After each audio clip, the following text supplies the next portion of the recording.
and back in action, looking good. Got a full beard there. Mentally stable. Mentally for once. Yeah, that's pretty good. Not feeling adversarial today. It's a beautiful, great day. Explosion.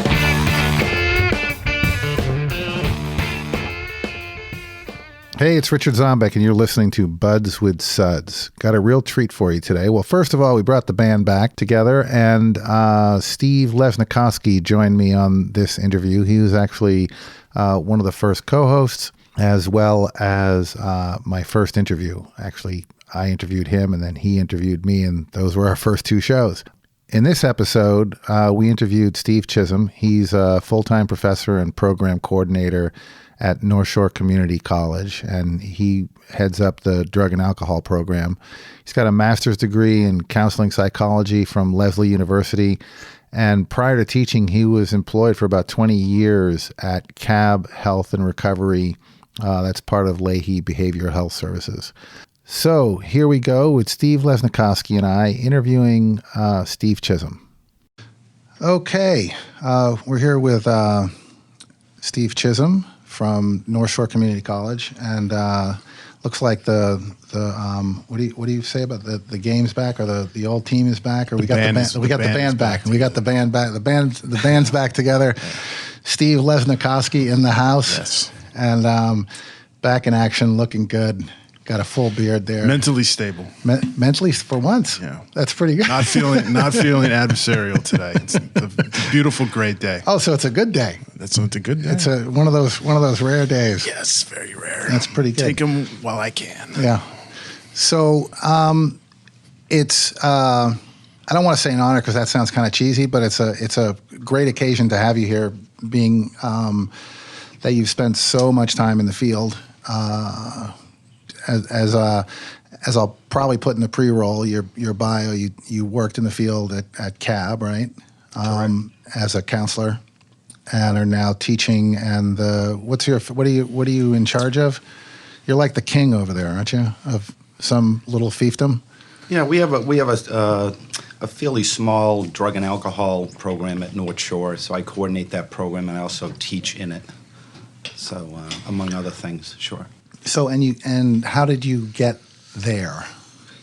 The short, well, it's a lengthy story, but we have time, Steve.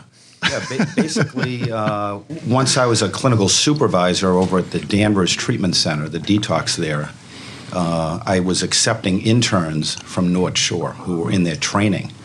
So I developed a relationship with the previous program coordinator, Howie Silvetsky, who worked there in the role I am in now for probably about 30 years.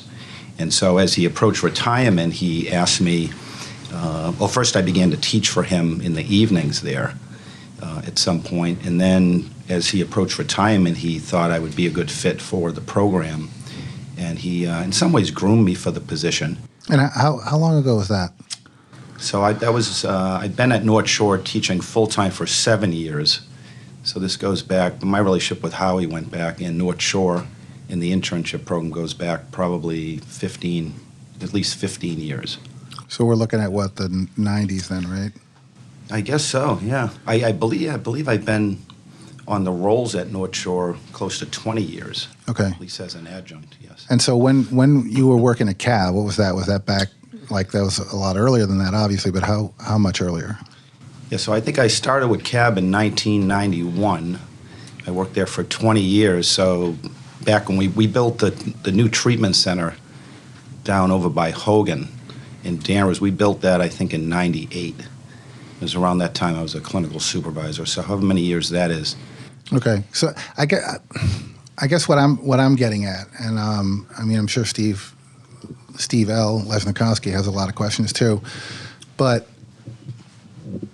back when you were working in the field, it was mostly the addiction counseling and that kind of thing, right? And one of the things I'm most curious about is the way that the field is kind of morphed, right? Because my impression is, and you're here to correct me if I'm wrong, is we're looking at this whole new aspect of recovery coaching, right, which you guys have put together a class for at North Shore Community College, 2 parts, right, for the recovery coach, for the CARC, for the, what does that stand for? I never remember what that stands for. Certified Addiction Recovery Coach, right. Yep. And the way most people are looking at this is kind of, for lack of a better term, I'll say like a rogue operation within the clinical field, right?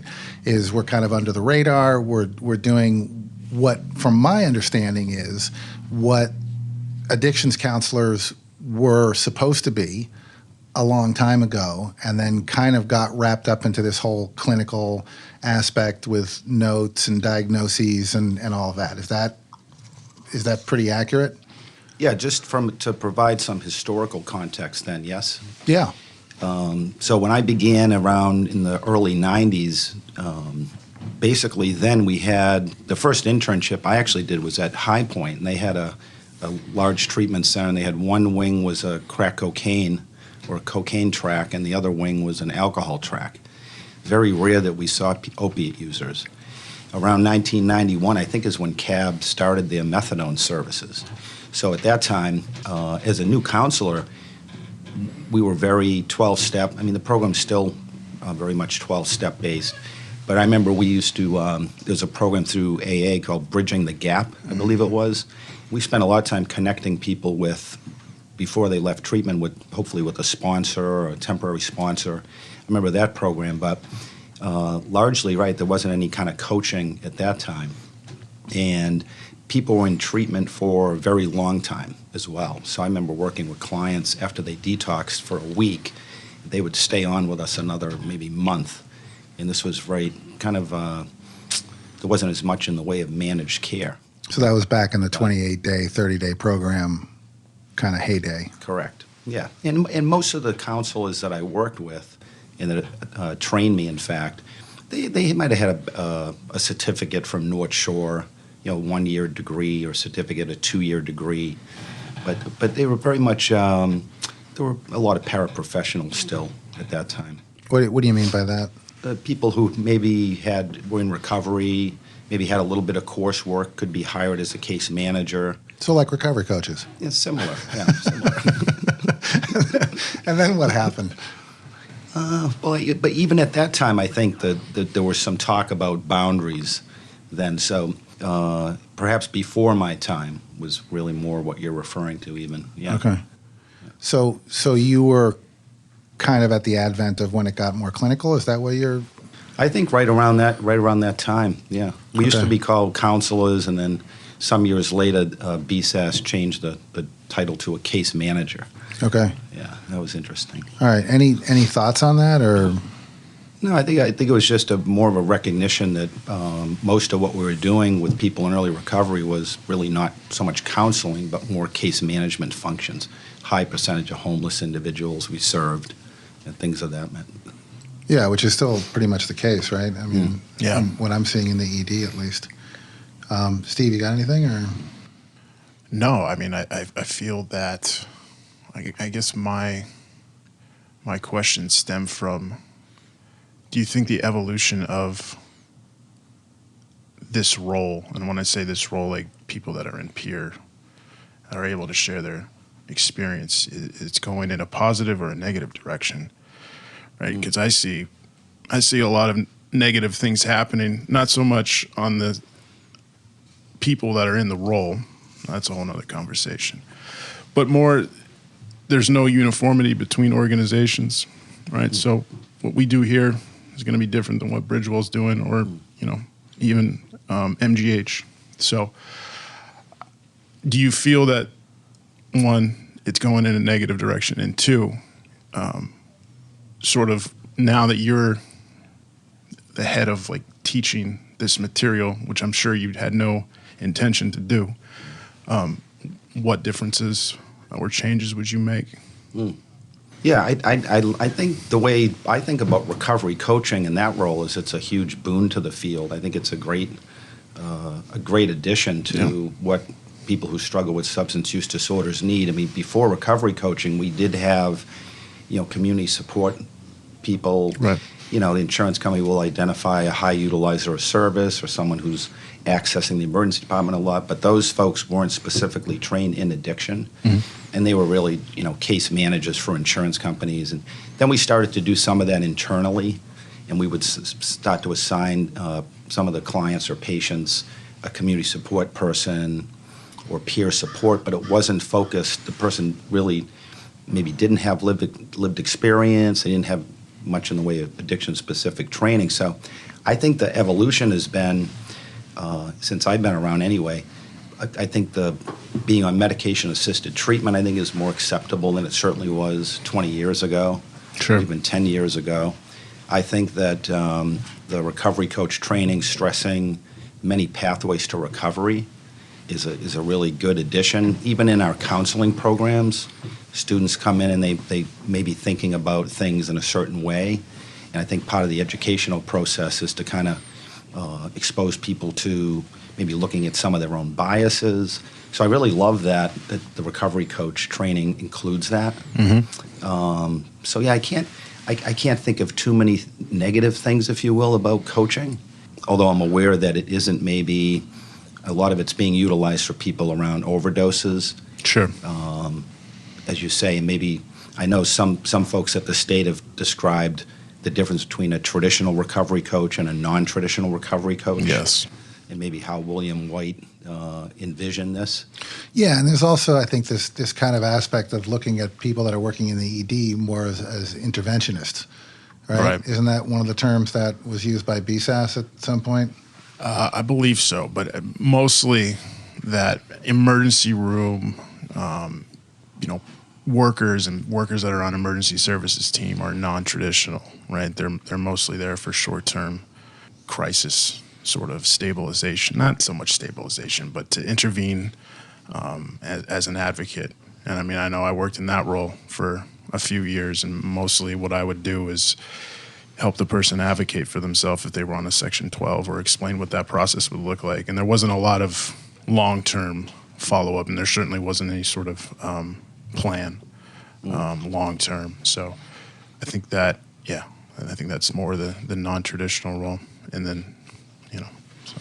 I think I'd really like to see, and you may know much more about this because although we developed a Recovery Coach Academy, Michelle Simons, who I know you both know, she really took that over for North Shore. So I'm really more on the credit counseling side presently. Okay. But I'd really like to see treatment centers, have recovery coaches employed internally. Absolutely. And then assign people, develop that relationship while people are in treatment, and then when they leave, have the coach versus a more traditional model. I don't know if that's happening. Do you have a sense? Well, to a degree, places like RCA and Danvers are at least putting people through some kind of recovery coach academy. It's not quite sure whether or not it's for CARC certification or whether they're just kind of running their own thing and then employing them or putting them out in the field.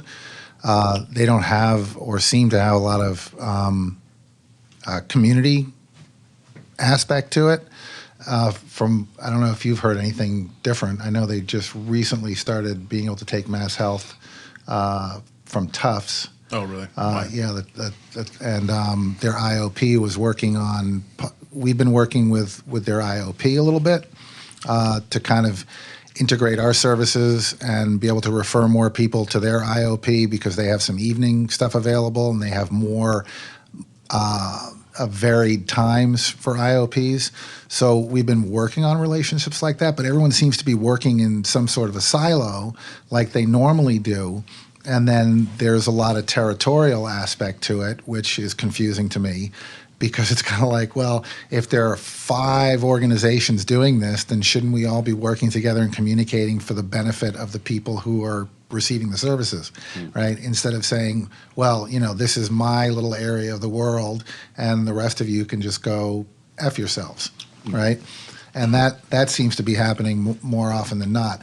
But one of the bigger, I don't want to say bigger questions, but one of the questions I wanted to get to with you is and this is probably my own kind of like little theory and stuff, but my fear in watching all this and watching Governor Baker's commission and stuff like that. And then I also have a question for you about what you guys are doing at the North Shore and what Michelle is looking at down the road.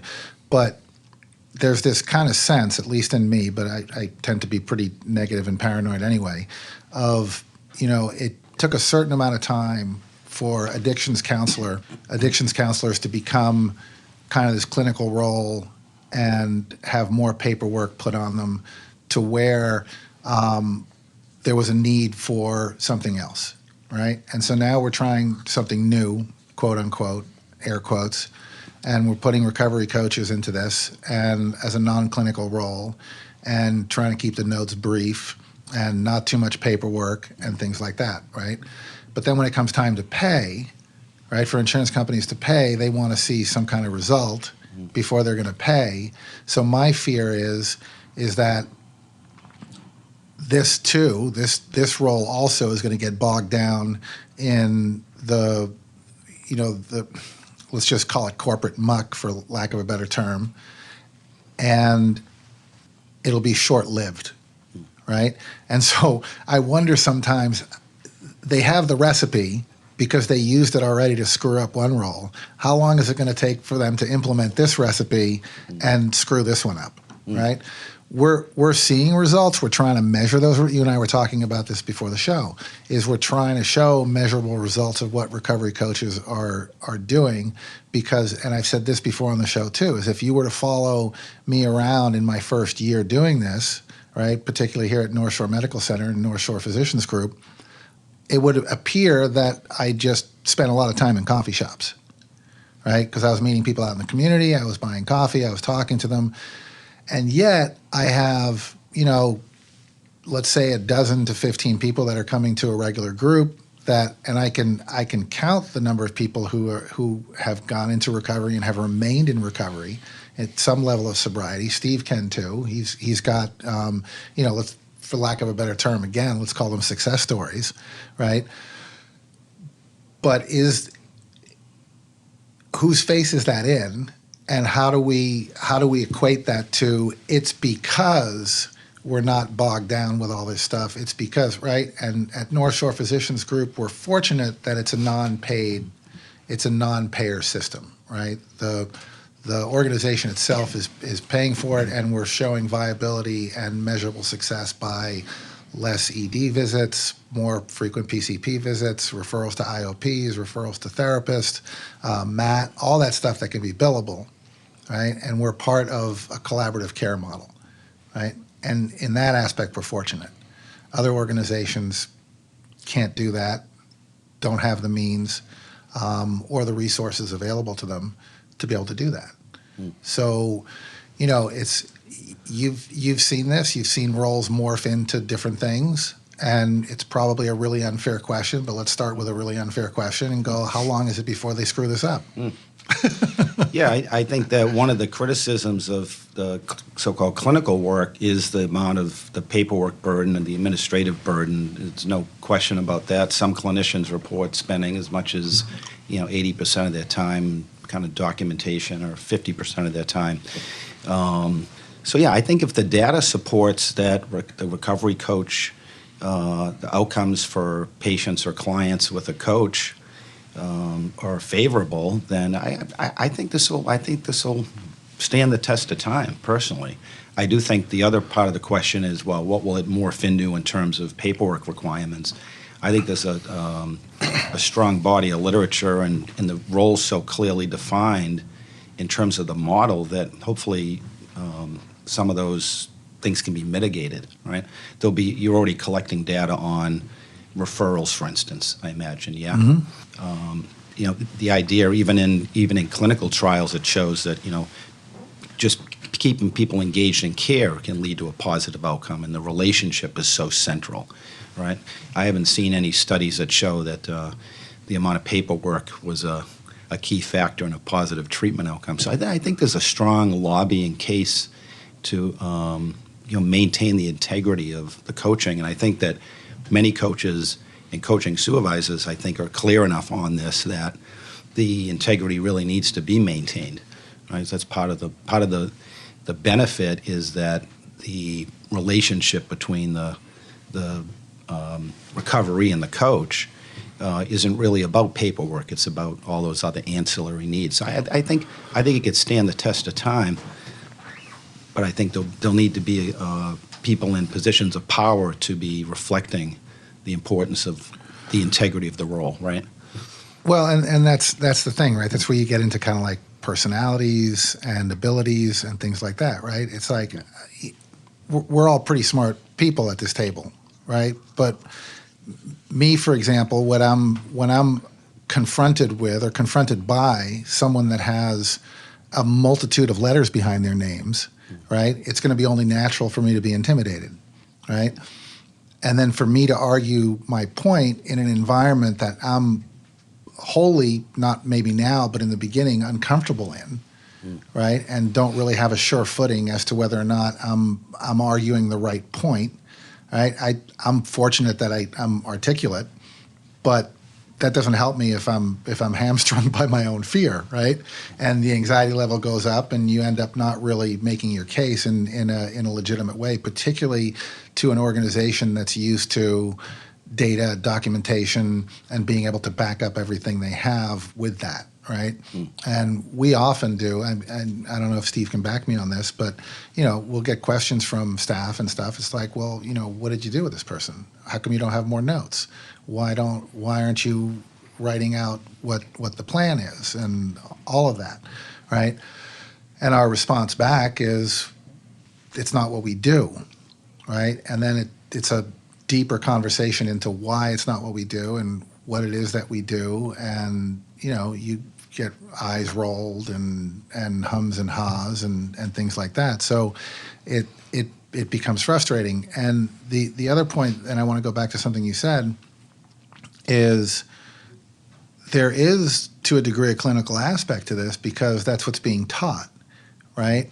So now you're putting information into people's hands that may not be adequately able to deal with that information in a responsible way, right? And that's another aspect of this that kind of scares me, right? When recovery coaches start saying things like someone presented to the ED, right? It for me, because I'm a word guy, it takes away that personalization that we strive for, right? And I have to keep reminding people, it's like, no, they came to the ED, and his name's John, right? So I don't know. That the aspect of where it's going and where it can potentially go kind of does scare me a little bit. Yeah, I think it would probably beget recovery coaches to, if they're doing a recovery wellness plan, to do some kind of 6-month or annual kind of review of how a recovery is doing with the recovery wellness plan. I don't know how, again, those probably aren't being utilized in a uniform way out there. But let's imagine, again, having gone through the training, that I'm working with someone, they do have a recovery wellness plan. It would be probably a wise thing to kind of look at that on some periodic basis to see, is the recovery achieving kind of goals or something, which does sound more like doing a treatment plan update. However, I think that, again, as this data and outcome-driven work is ever more important, it's a thought. I mean, that's not something that's addressed in the training, but I imagine that within a very short, brief amount of time, I could kind of check off, okay, is the recovery, making progress, partial progress, or no progress? I mean, something. So, again, I know each system's operating differently. The risk is insurance companies can say, okay, we'll pay for this, but we want your staff now to have this additional training, or we want to have these kind of things documented. It certainly could go in that direction, right, as people manage their dollars. On the other hand, if the data supports that people who are assigned a coach and utilize a coach fare better, then with the changes in healthcare reimbursement, it's going to behoove the hospital systems to assign those folks, right, in an accountable care organization or that kind of payment plan. So, yeah, and we actually had a discussion with the learning collaborative that BSAS is running across the state in 5 or 6 different areas, and Tito Rodriguez and I are doing one here. I'm going to say unfortunately because it's the bane of my existence right now. But but one of those was exactly how do we measure success, right? And how do you prove? And then the one before that I think was on wellness plans, which there was a resounding. I won't say resounding, but a good number of people who were opposed to wellness plans, right? Simply because it puts more of an onus on the relationship of having this kind of finger wagging relationship of like, well, did you do this and were you, which again puts it has more of a sense of power over than of mutuality, right? Of having that, and it kind of reeks of clinical work again, right? It's like, well, we're going to come up with a plan for you, and we're going to stick to this, and we're going to see if you succeed, right? And then if you don't, I can't see you anymore because the insurance is going to pay for it, right? So now going back to also what you said of trying to prove that in a measurable way. So this person has been involved with a recovery coach for this much time, and here are the measurable life improvements that have been made, right? And then those measures are simply in quality of life. Has there been a change in education? Have there been a change in employment? Have there been a change in family life? Have there been a change in living situation? Are they seeing the PCP more often and on a regular basis? Are they addressing their medical needs? Things like that, right? All of those little measures that we look at for quality of life. And then how do you circle back and bring that back to coaching, right? Which, as far as I know, very few people are doing it, right? There's a organization in Amesbury, and the name eludes me right now. They're marking very particular data points of what's happening in each individual recovery's trajectory, so to speak.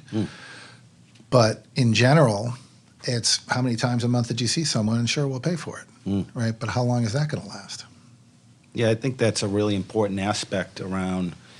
I know the state has piloted things, so I imagine the state must have some data on some of those things. But those would be important things to measure. Now, it wouldn't necessarily need to be the coach. You could have someone in an administrative function, for anyone on the coaching roles. Once a year, they fill out a survey, and in theory, that wouldn't need to be the coach that does that. So there's more than one way to maybe collect some of that data. Less criminal justice involvement, quality of life measures, as you mentioned, ED visits. I think, it wouldn't necessarily have to be the coach that collected that. Correct? You bring up an interesting point. Aren't my understanding is that let's say I have a student at North Shore in early recovery. It's hypothetical, but we certainly do. And they ask me the question, so how do I get a recovery coach? My understanding is you need to be connected to whatever the health system you're connected to has to offer coaching, or can I call you and say, hey, Sally's a student of mine in early recovery. She'd love a coach. How do we help her? How does that work? So, one, yes, they would have to be connected with partners in some way. So either PCP or however, or we could work towards that, right? So if they don't have a PCP now, or if they wouldn't be opposed to changing their PCP, then, or we could refer them to Lynn Community Health or to Bridgewell or to any other organization that also has recovery coaches, and they could use the recovery coaches there. Okay. Right? Yeah, like the Orange team, for example, they have recovery coaches. Right, but you don't have to be a patient of Lynn Community Health Center to access that. It's just not clear in my brain. That's a good question. I don't believe you need to be, because as a community health organization, I believe you can just walk in. It may take some time before you get that service, but yeah, I believe you can just walk in. But I don't know for sure. And other areas throughout the state have recovery support centers. Yes. Right? That is the other thing, yeah. Again, this is also a big, I was going to say hair across my, but I do have a hair across my about this, is that there's a lot of money being put into recovery support centers in, what are they calling them? Transformation centers, or no? No, they're identifying these communities as being in need of recovery support centers, and here on the North Shore, we're basically the epicenter of overdoses and overdose deaths, and there's no money coming to us from BSAS or Department of Public Health to put in a recovery support center, right? They're going out to Western Mass and stuff, and yeah, that's sort of true. So there's one coming to Lynn. Is there? Yes, but the problem is it's gone to an organization that has no connection to Lynn, and the closest center where they have services is Saugus. So that in itself is a problem. When there's a few organizations off the top of my head that probably would have been better suited to win that sort of contract, but there is one. I believe it's going in on Boston Street, which is another wonderful choice for that to go. There's a Stop and Shop somewhere over there. When it's going to be built, I don't know. But on Boston Street in Lynn. Oh, in Lynn. Yep. So, but again, Lynn is one community, but there's others. Like what about we're way north, right? Like Methuen, and I know like Link House, has a new outpatient in Methuen, but like there's no sort of, I don't know of anything up there for like recovery, like a community like that center for people to drop into.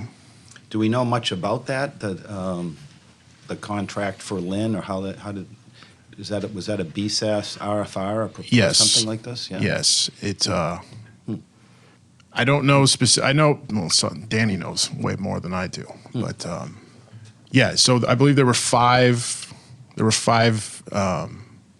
Basically centers that are going to go. I know of two of them. One in Lynn. There's one in East Boston, and I think three somewhere in the two in the South Shore, and then one Western Massachusetts. And there was somebody that was recently hired, and that was in my training that I went to last month. Her role is to coordinate all of these now, and she works like directly with Julia doing this. Yeah, I'd love to hear more about that. I was not able to attend the last BSAS quarterly meeting, but I'd love to hear more about that. Yeah, I mean, I can certainly get some information. I just don't know. You can put it up on the site too. Yeah. Yeah. I know it's going to happen. Just don't know more than that. So, but again, the problem is it's gone to an organization that has no connection to Lynn. So that's a problem. Do we don't want to say the name of the organization, or? I mean, I suppose we could. It's Spectrum. Spectrum, Oh. Yeah. Okay. Spectrum. They have no services in Lynn. They have a. They do now. Well, they do now, but yeah. They do some things out of, I believe they're connected to the Office of Community Corrections, maybe. I think they maybe do some things more on the criminal justice side, perhaps. Like with probation, like the I forget the name of it. Yeah. Right there on Washington Street, where the probation office is. Right. Okay. Yeah. Yeah. Anyways. All right. I know, Richard, you were excuse me, you were asking about the educational part, or you had another part of the question around people getting a little bit of training, because I know that the training for recovery coaches, the threshold's pretty low, right? In terms of, 60 hours, it's something. I think the topics are decent that the state selected they want people to have information on. I think the reason why training is important, though, even for coaches, is you can't possibly know. We're kind of our own island, right? So I think it probably makes sense, and I could even see. I know to continue as a coach, once you're certified, you need to have ongoing education. I think that makes sense, right? To have certain things that coaches are educated on, whether it's resource based or something. Yeah, well, and what I was kind of curious about too was, there's this whole recertification, right? And we're back in the dark ages of when this all started, of driving all across the country to take one class. And then you guys started up the 60 hours, the 2 classes there. That certainly made things a lot easier for getting the CARC. But then in order to recertify, again, we're, from the North Shore at least, and even from wherever, you're driving to Plymouth or Western Mass or down to the Cape to take a 6-hour class. And one of the questions I had asked Michelle, because I made an appearance in one of her classes last week, was whether or not there are any plans at North Shore to offer any of the recertification credits, and if that's in the works at all. Yes, so there's 2 things. One thing she may have mentioned to you is she's starting, I believe this week or next, a kind of a recovery coach, almost like a group supervision. So that's something, because we've trained probably about 200 people locally now, or thereabouts. So, but about a month ago, I mentioned this very fact to Michelle about what about the recert. So perhaps we can develop something. So if you need to get your recertification educational components, that we offer that. I think it probably makes good sense to have that kind of, given we're already doing this out of our non-credit division. Yeah, and to be able to just pump those out in a week, Sure. Like you do with the other 2 classes, would be phenomenal. So I have a question, unless Steve had anything else he wanted to ask there. Steve Lesnikoski, the monster of a man. Keep this train rolling. Who recently just got engaged. I did just Congratulations. Thank you very much. Congratulations. Thank you very much. Now the real stress happens. You better believe it. The diets and the weight loss and the inevitable people that are going to get left out of the ceremony. The Bridezilla movie. I've already made my mother cry. So there you go. So I'm exactly where I thought I was going to be. You're officially married. If you made your mother cry over this, you might as well. And I don't know. Obviously I apologized. You better make the marriage work, because you're never going home again. I feel bad, but I don't understand why mothers want to make such a big show out of these types of things. Their baby boy is getting married. Still, but these people that I haven't seen for probably 15 years, and probably they thought I was dead. So who cares? Who cares? So, anyways, but yeah, it'll be a good time. Danielle is super excited, so I'm happy for that. Good. Well, that's all that counts. That is all that counts. Because for now and forever, you don't count at all.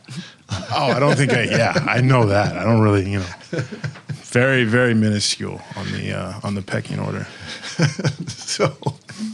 So Steve, Chisholm, I wanted to ask, I asked this question at the end of every show, and we actually have a lot of time for you to talk about whatever you want, but generally is there anything that you came in here wanting to talk about? Was there a question I didn't ask you that you were hoping to answer?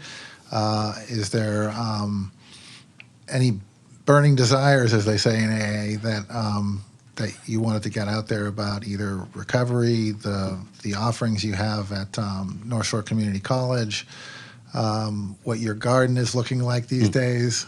You've injured yourself in your garden, so. I'd love to hear more about that. Yeah. Once you're 50, you try to pull out stakes and doing yard work. One needs to be more careful. True. Yeah. True.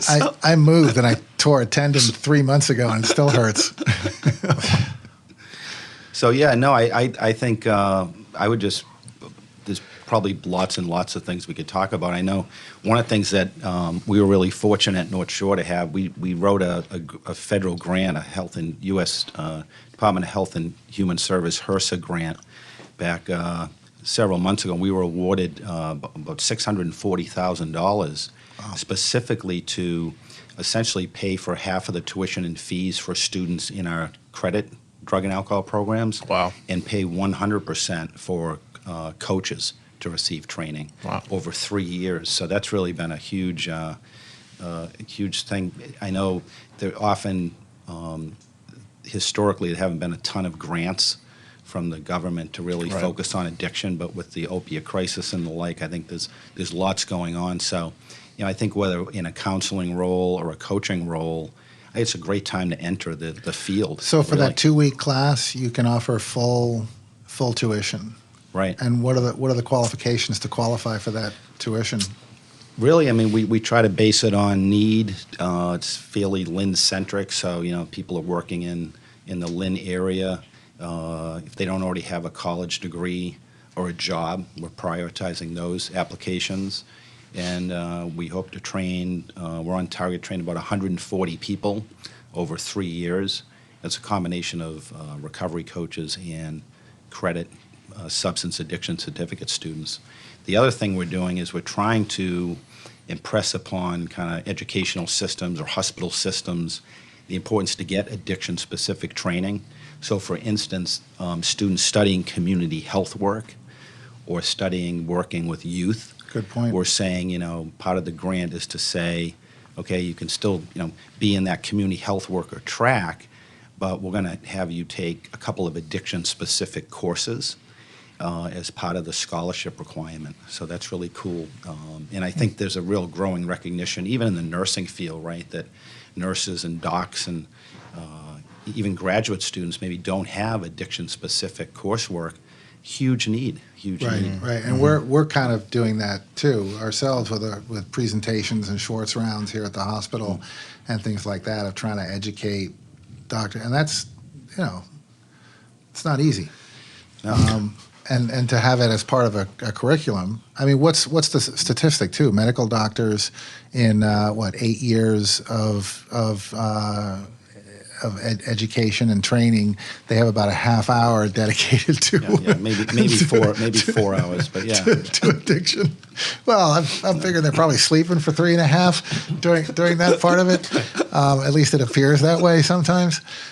So let me ask you this: on the classes and the scholarships and things like that, do you have a link to the website that you could send us, and I'll put it up under the show on the website, and people can go and check that out. That's pretty good. I had no idea. So wow, okay, all right. Maybe I'll talk to you after the show. Maybe I need a degree. Yeah. No, seriously, we the next round. So let's see. So we're in kind of the middle of year one. So we've already funded about 70 students, and our next round of funding, we'll be able to fund another 35 students who will begin in the fall semester in September. So when the time comes, I'll make sure you have that information. Okay, yeah, I'll put it up under this show, so people know where to get it. How's your meditation practice going? Is that... less meditation, but I do some Tai Chi and some yoga and trying to Good for you. up my game a little there. Right on. But I know we have that common interest. We do. We do. As a matter of fact, I was listening to Dan Harris talking to John Kabat-Zinn on the way down here from Maine this morning. So, it was a good interview on 10% Happier. I've stopped evangelizing for meditation because people just want to lash out and hit me when I start talking about it. So I don't even talk about it anymore. Yeah, I address that. It comes up often because mindfulness-based relapse prevention is an evidence-based practice, and we introduce that both in our credit programs and also in the recovery coaching. So, among other things. Judson Brewer actually has a really, I think he was at Yale, has a really good study on it and writes about it in one of his books called The Craving Mind. And they did a study of people. It was actually for smoking and eating disorders, but they used the American Heart Association and Lung Association's cognitive behavioral therapy approach, and then took the other half of the people and did a mindfulness approach. And the people that did the mindfulness approach were 5 times more effective and lasted longer periods of time on smoking cessation. And in my own recovery, it's helped me tremendously. One thing I did want to ask you, and I'm not quite sure I can remember how but you and I had a conversation during one of your classes, because I took the second part of the CARC certification with you. Actually, you were the the teacher in that class, is there any thought, and it'd probably be a good question for Michelle too. I've had her on the show before, and it might be a good chance to have her back.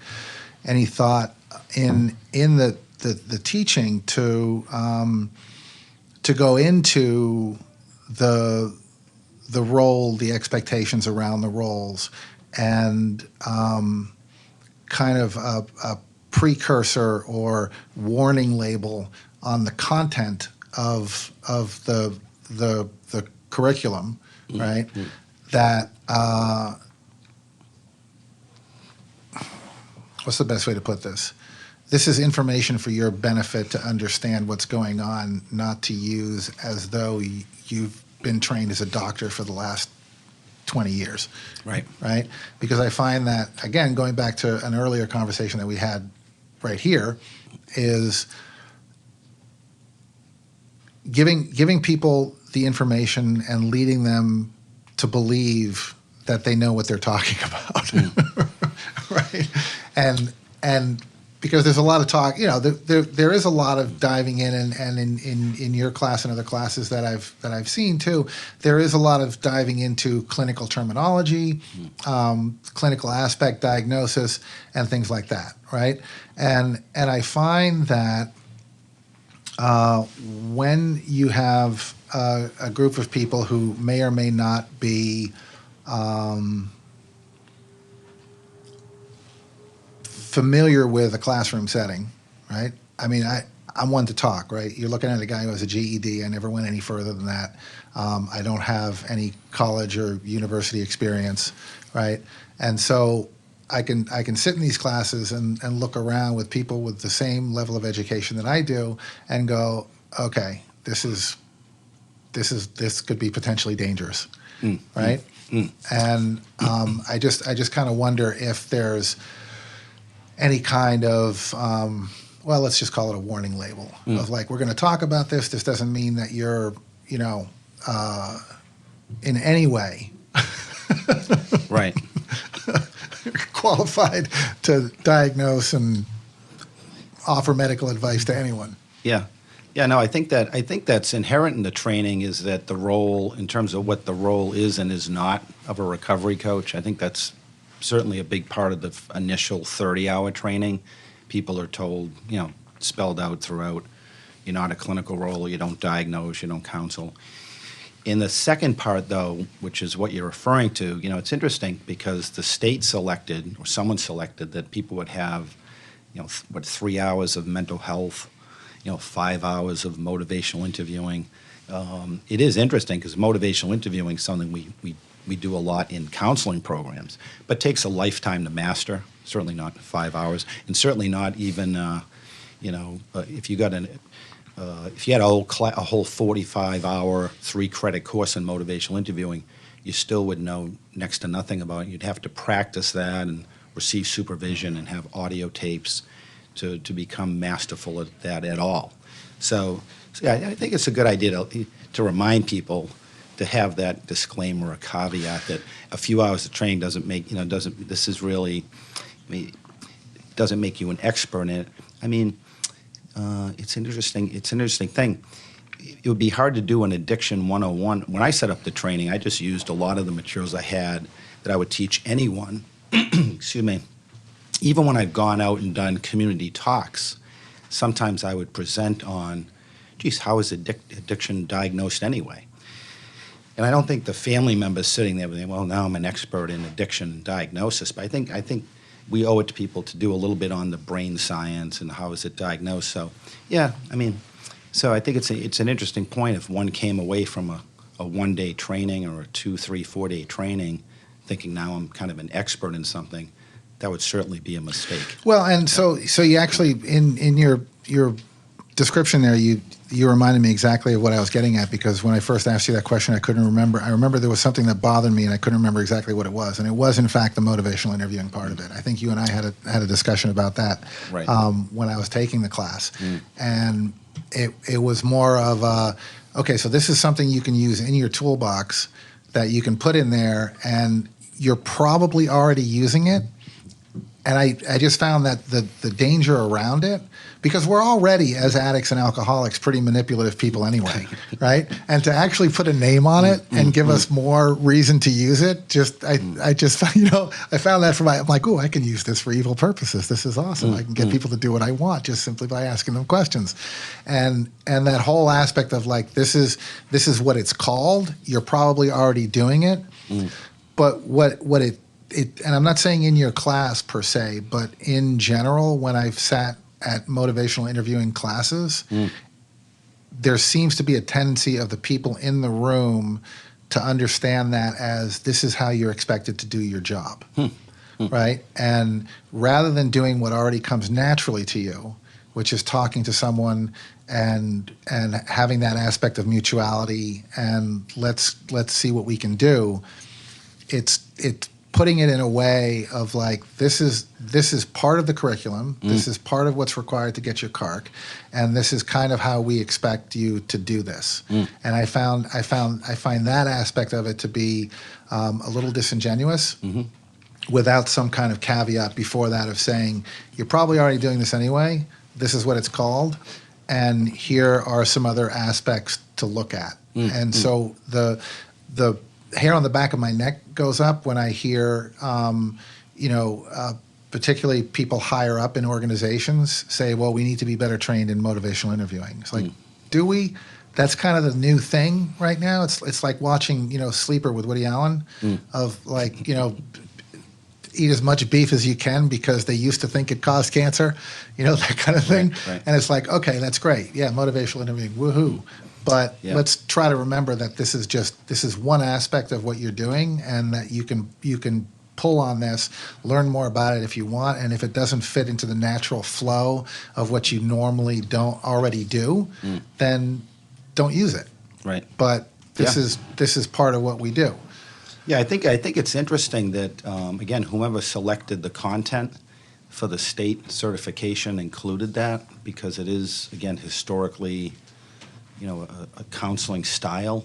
So I think, I think the risk is you give people a little bit of training, they could do more damage, in a sense, is what you're suggesting. I would say, however, that I don't necessarily believe that most people already are doing it. The tenets of motivational interviewing is really about ensuring that the person you're working with is seen as the expert and not the person in the helper role. So that's one really important point. The other one really important aspect to motivational interviewing, some of it looks at, to some degree, the stage of change someone's in trying to really meet them where they're at. I think that's a good kind of counseling or coaching adage, meet people where they're at. But I wouldn't say that people necessarily naturally are good at MI or know, and just simply listening versus talking. Listening more than one talks might be an aspect of MI. Another aspect of MI would be to just validating people before you respond, and reflecting, using reflective skills. And those skills can be used outside of a counseling context, even though they're kind of framed under MI. I mean, human beings, hopefully if we have a conversation, you're telling me about something you're distressed about, hopefully I can use my powers of listening and reflection, even if I didn't have counseling training. But I would argue that I'm not sure that MI is something that people are already using. In fact, I would say it was at one point in my career where we trained counselors in MI for a year. Okay, for a year. Every week we'd meet. So pretty intense training. At the end of the training we gave people little digital voice recorders. Say, okay, pick a client you might be working with, put this, who's in a contemplation or preparation stage of change, and if MI fits, try it out, and then your supervisor will listen to the tape. And these are people with master's degrees in counseling psychology who've been working in addiction for many moons, right? Said, okay, I have a perfect candidate, I'm going to try some MI. After a year of training, when we listened to the tapes, they were doing, I'm doing a little bit of MI, but mainly with Steve Chisholm's therapy, right? With a little sprinkling of MI. So I don't think that it comes naturally at all, just as a point of fact, from this perspective. All right. Okay. I stand corrected. I'm not sure. But I'd be curious do you think that perhaps that's true, that people are naturally using those skills. I don't know. I think if you're prone to compassion and empathy, then yes, right? If you're more, and I don't mean empathic like a tarot card reader. I mean, if you have that kind of natural inclination to be able to sit in ambiguity and have some kind of compassion for someone else's suffering, right? Which we can go right back to meditation and mindfulness. But then I think you have maybe more of an ability to listen than most, right? Yep. I can see your point that most people tend to be a little more self-centered and self-serving, so that MI training would be beneficial. But I think I do stand corrected, and you're absolutely right. And I on that part of the conversation, it does seem to me, when you have people who aren't used to being in a setting like that when you're talking about MI, it kind of gives the impression that, and it could be just me, that it kind of gives the impression of like, this is how you're expected to do your job, right? And that you can use this as part of what you already do, because the reason you're here is that you're already doing it, and you've already been doing it, and this is what you're good at anyway. So here's just something to add to what you're already good at. Yep. Yeah, I'd be curious what other people who've gotten the training think about that. I do think people who are in the helping roles do have, part of the compassion and empathy. Again, the specific skill in MI is you might be telling me your story and I'm empathizing, or I can relate or identify, but the skill in MI is to reflect, to then relate to the person that. So, because if I don't relate it to them, they can't know I understand, right? It's always an interesting thing about, how does a recovery or a client know we understand them? I mean, there's various ways to project that. I mean, certainly through the lived experience. You can. For example, I say I may not. I may or may not have gone through exactly what you're going through right now, but I can certainly relate to the feelings of hopelessness, desperation, not knowing what's going to happen next. Sort of sitting in quicksand and trying to crawl out. And I think the other piece of MI that is always overlooked is rolling with resistance. And I think that my understanding of it all, from a recovery coach standpoint, has been that it's not the go-to, that it's a supplementary sort of addition, and that some of the tenets of it are very beneficial in folks that are in those early stages, pre-contemplative or contemplative contemplation. So, but yeah, I think relating experience is one way, and that has been a contentious debate, because I've had clinicians say, well, just because I don't have any lived experience doesn't mean I don't empathize, right? So, it's all perspective when it comes down to that. But, how else can you project that you're relating, right? Like simple things, I guess. Right. Yeah. So we're making the same point. One of the primary ways we do that is through speech. Right, reflecting or saying, okay, I understand, and then some more, right? So, but I agree. Again, the points in MI training I try to stress is that the client or the recovery, they're the expert in their life, and it really is a nice model in terms of leveling some of that power dynamic. So I really like it in that way. Yeah, it's funny about sometimes there are those debates, right? As a person in recovery, a better counselor or a coach than someone who's not, and those are interesting conversations unto themselves. I know for a lot of my students who have, let's call it longer-term recovery, or maybe some recovery, who've been in treatment many times, anecdotally, it's about a split. I mean, I think about half of the people that I interact with in recovery say, geez, this other person in recovery made a huge difference in my life. And then there was another group of students who say, yeah, I kind of used to think that, but then I had, I've had one of the best counselors I ever had wasn't in recovery.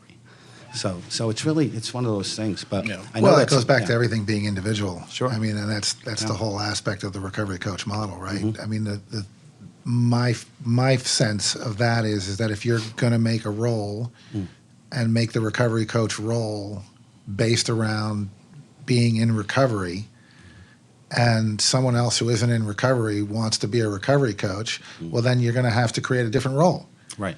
Right? Because the recovery coach role specifically says that you are a person in recovery in order to be in this role.